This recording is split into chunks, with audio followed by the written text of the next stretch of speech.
10.5 kilo weight loss केल्यानंतरचं आयुष्य खरंच खूप असं सोपं वाटतं आणि हलकं वाटतं आणि मला कामातसुद्धा खूप उत्साह आला आहे आणि एनर्जी लेवल पण माझी खूप वाढली आणि कॉन्फिडन्स तर विचारूच नका, खूप जास्त वाढला आहे. तर नमस्कार मंडळी, आज आहे माझ्या 30 डेज हार्ड वेट लॉस चॅलेंजचा 22वा दिवस. हार्डली 8 दिवस राहिलेत हे चॅलेंज संपायला आणि मला वाटतं मी माझं गोल आत्ताच अचीव करून घेतलं. मला खूप जास्त वेट लॉसची अपेक्षा नव्हती, पण इंच लॉस भरपूर झालं आहे माझं, त्यातच मी खूप सॅटिस्फाईड आहे. तर सकाळचं सगळं रुटीन फॉलो केलं. बिट्टूला स्कूलला सोडवायला गेले आणि येताना तसंच देवीच्या मंदिराकडे गेले होते, फुलं वगैरे आणायचे होते. मग तसंच देवीचं दर्शन वगैरे केलं.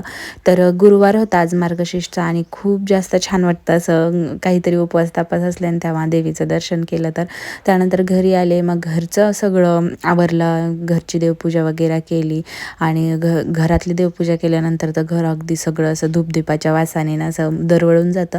त्यानंतर मग हळदीचं लेपन वगैरे करून घेतलं आणि हे तर मॅन्डेटरी आहे. उपवास तापास असलं का ते केलं ना तर असं मनाला खूप छान वाटतं. त्यानंतर रांगोळ्या वगैरे काढून घेतल्या आणि तुळशीची दिवाबत्ती पूजा वगैरे केली. त्यानंतर मग पिल्लूला आणायला गेले होते स्कूलला, त्याला स्कूलवरून आणलं आणि त्यानंतर मग मी पूजा मांडली गुरुवारची. आणि आजची पूजा मी अशा पद्धतीची मांडली होती, तुम्ही ऑलरेडी रील्समध्ये शॉर्ट्समध्ये पाहिलीच असेल.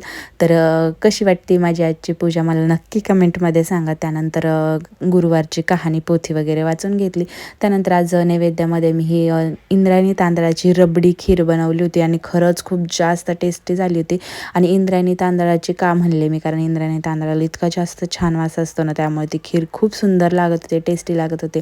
त्यानंतर मग जेवणाच्या 1 तास अगोदर प्लिक्सचं ॲपल सायडर व्हिनेगर घेतलं होतं. त्यानंतर जेवणामध्ये मी हे जे देवीला नैवेद्य केला तेच घेतलं होतं आणि देवीला नैवेद्य दाखवला आणि त्यानंतर देवीची आरती वगैरे करून घेतली. आज आहोंना यायला उशीर होणार होता म्हणून पिल्लूने एकट्याने आरती केली आणि मी आरती म्हणत होते. त्यानंतर आम्ही दर्शन वगैरे केलं आणि असा होता माझा आजचा दिवस.